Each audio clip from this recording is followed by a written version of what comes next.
धन्यवाद आप सभी लोगों के साथ साथ हमारे क्षेत्रवासियों को भी धन्यवाद। मंत्रिमंडल का विस्तार हो गया, कैसे देख रहे हैं आप इसे? देखिए, मंत्रिमंडल का विस्तार नहीं बल्कि सरकार बन गई है और निश्चित तौर पर ये हम जरूर कहेंगे कि इस बार सरकार में बिहार का अहम रोल है। मतलब कह सकते हैं कि बिहार जो हमारा है किंग मेकर के रोल में है। तो बिहार को तो बहुत सारी आशाएं हैं लगी हुई कि जो माननीय हमारे बिहार के जो सर्वे सर्वा माननीय जो मुख्यमंत्री जी हैं, उनका सपना रहा है कि बिहार को विशेष राज्य का दर्जा दिलाने का। तो अब तो मैं समझता हूं कि वो बिहार को विशेष राज्य का दर्जा मिल जाना चाहिए। जातीय गणना कराने का देश में है, जातीय गणना हो जानी चाहिए। तो ये सारी सपना हमें लगता है कि इस बार निश्चित तौर पर पूरा कराएं, यही हम लोगों का शुभकामनाएं हैं। तेजस्वी यादव कह रहे हैं कि मंत्रिमंडल का जो विस्तार हुआ है उसमें बिहार को झुनझुना थमा दिया गया है। अब देखिए, ये सारी चीज़ पर हम कोई टीका टिप्पणी नहीं करना चाहते हैं, लेकिन निश्चित तौर पर आप भी जो मंत्रालय मिला है आप भी देख रहे हैं, हम लोग भी देख रहे हैं, ठीक है ना। किस तरह का मंत्रालय पहले बिहार के लोगों को मिलता था और इस बार किस तरह का मंत्रालय मिला है। तो इसमें मैं समझता हूं कि मुझे कुछ कहने की आवश्यकता नहीं है, बिहार की आवाम पूरी तरह से देख रही है इस चीज। आपने विशेष राज्य के दर्जे की बात कही, क्या लगता है कि इस सरकार में विशेष राज्य भाई मिलना चाहिए ना, मिलना चाहिए। बिहार की जो स्थिति है, पिछड़ापन की जो स्थिति है और जो माननीय मुख्यमंत्री नीतीश कुमार जी का ये सपना है, तो अब नहीं पूरा होगा तक कब पूरा होगा भाई? अब तो आप किंग मेकर के रोल में हैं।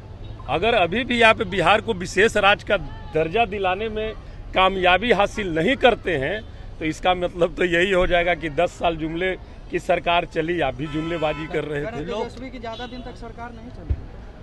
देखिए, माननीय हमारे नेता हैं और निश्चित तौर पर उनका दूरदृष्टि है। जब वो कह रहे हैं तो कहीं ना कहीं पर उस तरह की बातें तो जरूर नज़र आ रही होगी। और मैं तो कहता हूं कि सरकार का गठन हुआ, मंत्रिमंडल का शपथ ग्रहण होने के पहले ही कितने मंत्री तो वहां इस्तीफा दे दिए, 1-2 मंत्री पोर्टफोलियो के चलते। सब कुछ आप देख रहे हैं। उस पर लोकसभा का चुनाव संपन्न हो गया, अब आगे विधानसभा का चुनाव है। तेजस्वी यादव का कहना है कि 25 में हमारी सरकार निश्चित तौर पर तेजस्वी यादव पर बिहार की आवाम विश्वास कर रही है और जो सच्चाई है, जो सच के लिए वो काम करते हैं। हमने तो पहले भी कहा कि तेजस्वी जी जब बिहार में 2020 में घूम रहे थे तो वो बोलते थे हमें सत्ता में लाओ, मैं 10 लाख लोगों को नौकरी दूंगा। सत्ता में नहीं आए, वो विपक्ष में बैठे, लेकिन पुनः जब सत्ता में आने का अवसर प्राप्त हुआ तो यही गांधी मैदान में उन्होंने शपथ ग्रहण ली और कहा कि मैं सरकार में आ गया हूँ, 10 लाख लोगों को नौकरी मैं दूंगा। और इस पर माननीय मुख्यमंत्री जी ने कहा ये तो 10 लाख बोल रहे हैं, हम 10 लाख नौकरी और 10 लाख और रोजगार भी देंगे। ये ऑन रिकॉर्डेड होगा, मैं समझता हूँ सब लोग वाकिफ हो गए इससे। तो ये बिहार की जनता निश्चित तौर पर देख रही है कि तेजस्वी यादव जी जो बोलते हैं वो करने में विश्वास रखते हैं। युवाओं के हित के लिए, किसान के हित के लिए, बेरोजगारी दूर करने के लिए तमाम मुद्दों पर वो चिंतित है और आने वाला निश्चित समय है वो तेजस्वी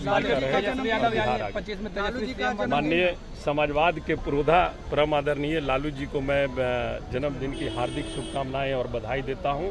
और अभी मैं यहाँ निकला भी हूँ, आया भी हूँ, तो खास करके उन्हीं का आशीर्वाद लेने के लिए मैं जा करके उनको अभी बधाई तेजस्वी यादव बनेंगे मुख्यमंत्री निश्चित तौर पर।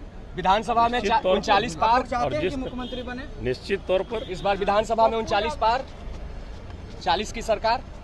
देखिए, विधानसभा में 243 सीट।